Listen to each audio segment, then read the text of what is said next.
To my YouTube channel just commerce. So आज के class में हम सभी जो टॉपिक को समझने वाले हैं वो टॉपिक हमारा बहुत ही इंटरेस्टिंग एंड मजेदार क्लास आज का हमारा होने वाला है।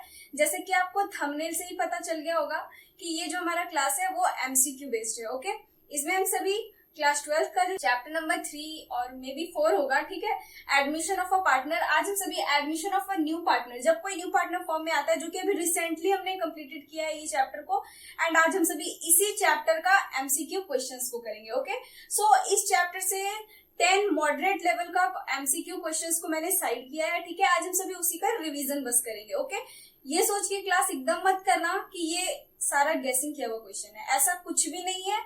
मुझे गेसिंग करना तो बिल्कुल नहीं आता, एंड ये सारे जो क्वेश्चंस है ना वो बस चैप्टर से साइड किए हुए हैं।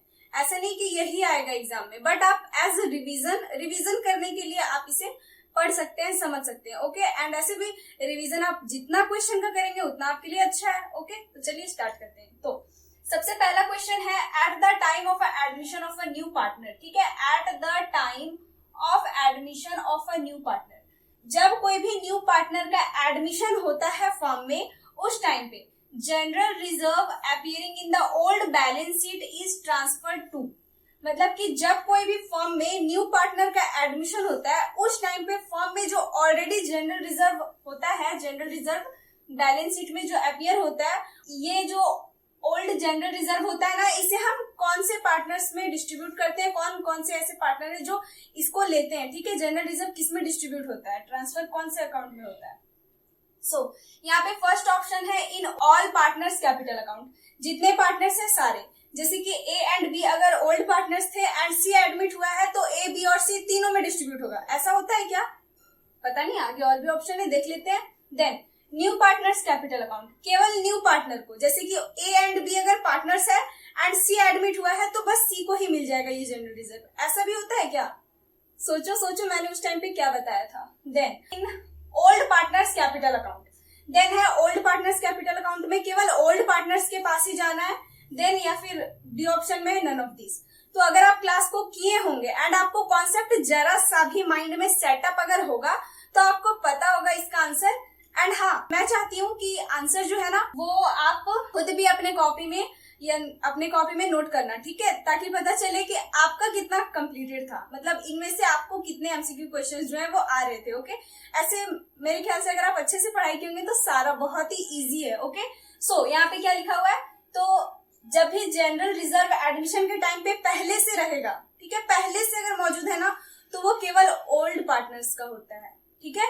इसलिए इससे न्यू पार्टनर को कोई लेना देना नहीं, न्यू पार्टनर का इसमें कोई राइट नहीं बनता, ठीक है। इसीलिए इसे ओल्ड पार्टनर्स को डिस्ट्रीब्यूट करते हैं एंड ये ओल्ड पार्टनर्स कैपिटल अकाउंट में जाते हैं। ओके, इसलिए इसका जो आंसर होगा वो सी नंबर होगा, old partners capital account. Clear, I hope कि आपको समझ में आ रहा है। देन क्वेश्चन नंबर 2 में है X and Y are partners in a firm. X and Y जो है वो पार्टनर्स है फर्म में, but Z is admitted as a new partner and Z का जो है वो एडमिशन हुआ है न्यू पार्टनर के रूप में। एक्स एंड वाई फर्म में पहले से पार्टनर है but Z as a new partner आया है, तो उस टाइम पे ओल्ड फर्म इज डिसॉल्व। उस टाइम पे क्या होता है, जो पुराना फर्म है जो बस जिसमें बस एक्स एंड वाई थे वो पूरा तरीका से खत्म हो जाता है, डिसॉल्व हो जाता है। डिसॉल्व का मतलब पूरा खत्म हो जाना, ठीक है, पार्टनर्स मतलब फर्म ही पूरा खत्म हो जाना। ऐसा होता है क्या, सोचो क्या होगा। Then B number, old partnership and firm is dissolve, partnership भी खत्म और फर्म भी खत्म, सब कुछ खत्म, मतलब फर्म खत्म हो गया तो पार्टनरशिप भी खत्म। ऐसा इसमें लिखा ऑप्शन नंबर बी में। देन सी नंबर में है ओल्ड पार्टनरशिप इज रिकंस्टिट्यूटेड, जो पुराना पार्टनरशिप होता है, मतलब एक्स एंड वाई के बीच में जो भी अनुबंध बना हुआ था, जो भी एग्रीमेंट हो रखा था, वो फिर से हो जाता है, पुनर्गठित होता है, ठीक है, यानी फिर से गठन होता है, अब तीनों पार्टनर्स करते हैं। ऐसा होता है या फिर इनमें से कुछ भी नहीं। तो आई होप कि आप अब तक तो राइट आंसर इसका समझ ही गए होंगे। सो यस, इसका जो राइट आंसर है वो क्या होगा, ओल्ड पार्टनरशिप इज रिकंस्टिट्यूटेड। पुराना पार्टनरशिप जो है वो रिकंस्टिट्यूट हो जाता है, मतलब पुनर्गठित हो जाता है, ठीक है। आई होप कि आपको समझ में आ रहा है, एंड अगर नहीं समझ में आएगा ना तो प्लीज कमेंट सेक्शन में बता देना, ओके, ताकि मैं खुद को भी इम्प्रूव कर सकूं। Okay, then question number 3, on the admission of a new partner, जब भी किसी न्यू पार्टनर का एडमिशन होता है, the decrease in the value of assets is debited to, मतलब कि जब भी किसी फर्म में न्यू पार्टनर का एडमिशन होता है तो उस टाइम पे अगर कोई एसेट्स का वैल्यू कम होता है, डिक्रीज होता है, तो उसे हम किधर डेबिट करते हैं, कौन से अकाउंट में उसे डेबिट करते हैं। तो आई होप कि अब तक आपको आंसर तो समझ में आ ही गया होगा, है ना। इतना सॉल्व किए होंगे क्वेश्चंस को कि समझ में आ ही गया होगा। तो यस, इसमें ऑप्शन आपका जो है फर्स्ट ऑप्शन वो है profit and loss adjustment account. Profit and loss adjustment account is revaluation account. Okay, revaluation account and profit and loss adjustment account अगर रहे तो कंफ्यूज मत होना। आपको पता है कि अगर एसेट्स और लायबिलिटीज में कोई भी इंक्रीज डिक्रीज होता है तो उसे हम रिवैल्यूएशन अकाउंट में दिखाते हैं। अगर लॉस वाला चीज है, जैसे कि एसेट्स में अगर डिक्रीज हुआ है तो रिवैल्यूएशन का डेबिट में दिखाते हैं, एंड अगर लायबिलिटीज में इंक्रीज हुआ है तो उसे भी रिवैल्यूएशन का डेबिट में दिखाते हैं, ठीक है। एंड अगर एसेट्स में इंक्रीज हुआ एसेट्स का वैल्यू में तो उसे हम क्रेडिट साइड दिखाते हैं रिवैल्यूएशन अकाउंट में, एंड अगर लायबिलिटीज का वैल्यू में डिक्रीज हुआ तो उसे क्रेडिट साइड दिखाते हैं रिवैल्यूएशन अकाउंट में। ओके, तो यहाँ पे profit and loss adjustment account का मतलब है revaluation account. Okay, then B option में है एसेट्स अकाउंट। नहीं, एसेट्स अकाउंट का तो मैंने कुछ बताया ही नहीं पार्टनरशिप में, ठीक है। देन है ओल्ड पार्टनर्स कैपिटल अकाउंट। अगर एसेट्स का वैल्यू कम हुआ है तो वो फर्म का है, फर्म का एसेट्स है, फर्म का प्रॉफिट लॉस होगा, पार्टनर्स का कैपिटल में क्यों जाएगा, है ना। तो ये भी नहीं होगा, एंड नन ऑफ दिस तो बिल्कुल नहीं। तो आपको समझ में आ ही गया होगा कि ए ऑप्शन जो है वो राइट है, profit and loss adjustment account. इसका मतलब कि रिवैल्यूएशन अकाउंट है, एंड अगर एसेट्स का वैल्यू डिक्रीज होता है तो उसे हम रिवैल्यूएशन अकाउंट में ही दिखाते हैं। Okay, then question number 4, goodwill already appears in the books at the time of admission is distributed between fill in the blanks partners in fill in the blanks ratio। इसका मतलब ये है कि अगर कोई भी फर्म का एडमिशन, कोई भी फर्म में अगर न्यू पार्टनर का एडमिशन हुआ तो उस टाइम पे जो ऑलरेडी अपीयर्स गुडविल होगा उस फर्म का, मतलब जो पुराना गुडविल होगा, मेरा कहने का मतलब है जो पुराना गुडविल होगा ना, जो बैलेंस शीट में गिवन होगा, या फिर अगर आपका न्यूमेरिकल क्वेश्चन है तो फिर उसमें अगर आपका लिखा होगा goodwill already appears in book या ओल्ड गुडविल, तो उसे आपको किस में डिस्ट्रीब्यूट करना है एंड कौन से रेशियो में करना है। तो ऑप्शन है आपका यहाँ पे old partners in old ratio. क्या ये जो पुराना गुडविल है उसको ओल्ड पार्टनर्स में बांटेंगे ओल्ड रेशियो में, या फिर सारे पार्टनर्स में बांटेंगे न्यू रेशियो में, मतलब ओल्ड एंड न्यू तीनों पार्टनर्स, मतलब old partners and new partners सारे पार्टनर्स को न्यू रेशियो में, ऐसा होगा क्या। Then old partners in sacrificing ratio, old partners में बांटेंगे और वो भी सैक्रिफाइसिंग रेशियो में, या फिर नन ऑफ दीज।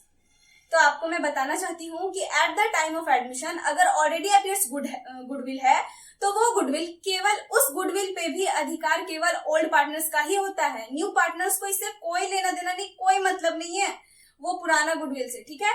तो यस, ये ओल्ड पार्टनर्स में डिस्ट्रीब्यूट होगा। तो ऑप्शन नंबर बी तो होना नहीं है एंड डी भी नहीं होना है, क्योंकि इसमें ऑल पार्टनर्स लिखा है, एंड ऑल पार्टनर्स नहीं, केवल ओल्ड पार्टनर्स में डिस्ट्रीब्यूट होता है। तो अब ए और सी में आपको देखना होगा।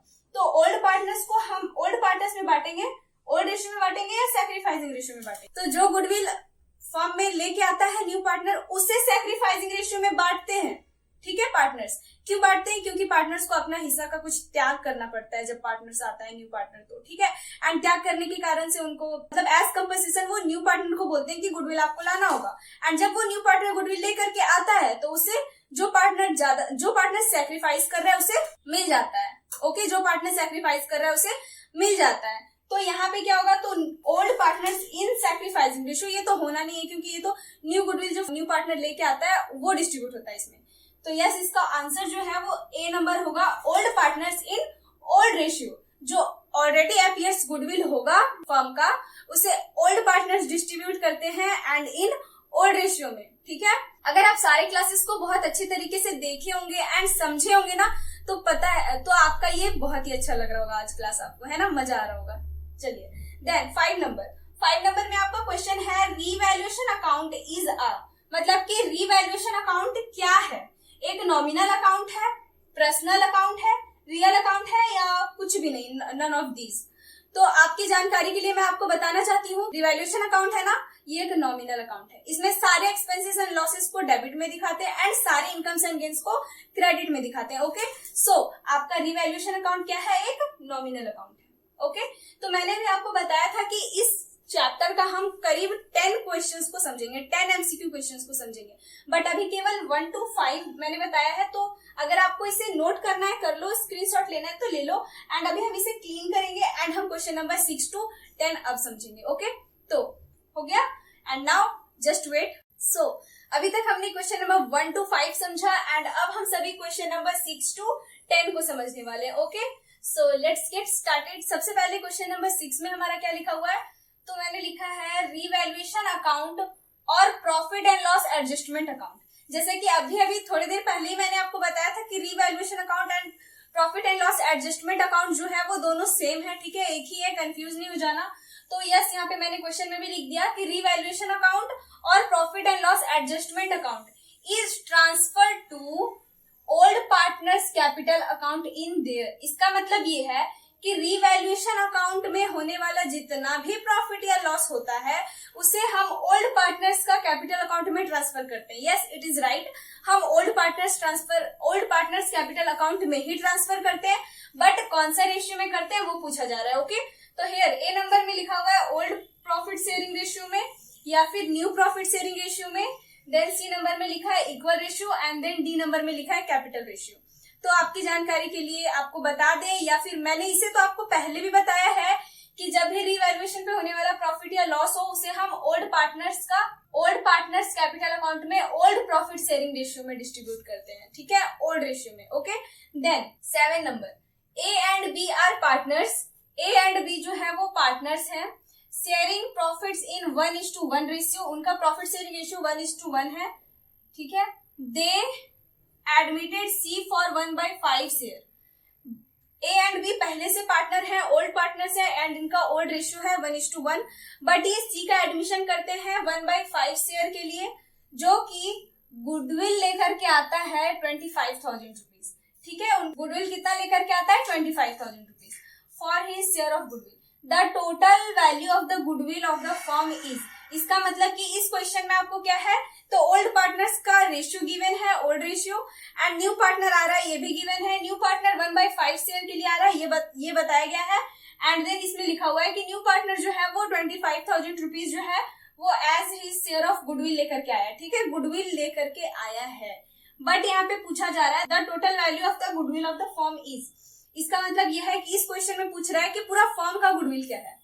तो बताइए कैसे कैलकुलेट करेंगे। तो ये बहुत ही आसान है, आपको ये कैसे कैलकुलेट करना है, तो देखिए सी का मतलब टोटल फर्म गुडविल जो है ना, टोटल फर्म्स गुडविल आपको ऐसे निकालना है। जो न्यू पार्टनर जितना लेकर के आया है शेयर ऑफ गुडविल या कैपिटल जो भी लाया होगा, ठीक है, मतलब गुडविल जो भी लाया है तो कितना लाया है 25,000 रुपीज, तो 25,000 into reciprocal share of new partner. तो न्यू पार्टनर का रेसिप्रोकल शेयर क्या है, 1/5 है, तो अगर रेसिप्रोकल करेंगे तो 5/1 हो जाएगा। So here answer will be 25 को 5 से मल्टीप्लाई कर दो तो 125 एंड 1 2 3 1,25,000 रुपीज। तो इसका आंसर क्या होगा, 1,25,000 रुपीज। अब देख लो ऑप्शन में 1,25,000 रुपीज डी नंबर में है, तो यस डी नंबर इसका करेक्ट आंसर होगा। Okay, then 8 number, recording of an unrecorded liability, ठीक है, on the reconstitution of a partnership firm will be. जब भी कोई पार्टनरशिप फर्म का रिकंस्टिट्यूशन हो एंड उस टाइम पे अनरिकॉर्डेड लायबिलिटी अगर मिल रहा है, अनरिकॉर्डेड लायबिलिटी, तो वो क्या है, ओल्ड पार्टनर्स के लिए गेन है या फिर ओल्ड पार्टनर्स के लिए लॉस है, या फिर ना ही गेन होगा ना लॉस होगा, एंड देन सी ऑप्शन मतलब डी नंबर ऑप्शन में है नन ऑफ दीज। तो बताओ क्या होता है, तो अगर अनरिकॉर्डेड एसेट्स हो तो वो गेन होता है, ठीक है, उससे रिवैल्यूएशन अकाउंट में क्रेडिट साइड दिखाते हैं, वो गेन होता है। बट अगर अनरिकॉर्डेड लायबिलिटी होना तो उससे रिवैल्यूएशन अकाउंट में डेबिट साइड दिखाते हैं। किधर दिखाते हैं, debit side. And debit side दिखाने का मतलब है कि ये एक लॉस है, ठीक है, तो yes it is a loss to existing partners, ठीक है, ये जो पहले से मौजूद पार्टनर्स हैं उनके लिए लॉस है। Okay, then share of goodwill bought by a new partner is called, मतलब कि जब न्यू पार्टनर आता है फर्म में तो वो गुडविल तो लेकर के आता ही है, तो उस गुडविल को क्या बोलते हैं, एसेट्स बोलते हैं या फिर प्रॉफिट बोलते हैं या फिर प्रीमियम बोलते हैं या फिर लायबिलिटीज बोलते हैं। तो जब भी कोई न्यू पार्टनर गुडविल लेकर के आता है फर्म में तो उसे प्रीमियम बोलते हैं। क्या बोलते हैं, प्रीमियम। जनरल एंट्रीज करते हैं ना, cash account debit to premium for goodwill, तो yes it is called premium. Okay, so ये प्रीमियम होगा, सी नंबर। देन 10th नंबर है हमारा, लास्ट नंबर है, प्रॉफिट और loss on revaluation is drawn by, वही क्वेश्चन है जो 6 में है हमारा, कि अगर रिवैल्यूएशन अकाउंट में कोई प्रॉफिट या लॉस होता है तो उसे कौन से पार्टनर्स को वहन करना पड़ता है, ठीक है, कौन से पार्टनर्स का अकाउंट में ये जाता है। तो पहला ऑप्शन है ओल्ड पार्टनर्स, देन है न्यू पार्टनर, देन है ऑल पार्टनर्स या फिर नन ऑफ दीज। तो आपकी जानकारी के लिए आपको पहले मैं बताना चाहती हूँ कि यहाँ पे जो 6 नंबर में इसमें पूछा जा रहा था कि ओल्ड पार्टनर्स में भेजते हैं बट कौन से रेशियो में, तो ओल्ड रेशियो में। बट इसमें पूछा जा रहा है कि कौन से पार्टनर को भेजते हैं, कौन से पार्टनर में ये जाता है, तो यस ये ओल्ड पार्टनर्स के बीच में जाता है, ओल्ड रेशियो में जाता है। ओके, तो इसका आंसर होगा ओल्ड पार्टनर्स। आई बात समझ में? अब इसे भी नोट करना है या स्क्रीनशॉट लेना है तो ले लो। हो गया? तो ये था हमारा आज का क्लास, एडमिशन ऑफ पार्टनरशिप का कुछ बेसिक एमसीक्यू टाइप क्वेश्चंस। अगर क्लास अच्छा लगा हो तो मेक श्योर कि आपने लाइक कर दिया एंड कमेंट करके बताना आपका कितना करेक्ट हुआ है। ठीक है, तो मिलते हैं आपसे नेक्स्ट क्लास में। एंड हाँ, टर्म 1 का हमारा पार्टनरशिप से रिलेटेड जितना भी टाइप था या जितना भी चैप्टर्स आने वाले थे वो कंप्लीट हो गए। अब हम कंपनी अकाउंट्स की ओर बढ़ेंगे। ओके, सो बने रहना हमारे साथ, आपका सारा सिलेबस कंप्लीट होगा। ठीक है, तो तब तक के लिए बाय बाय एंड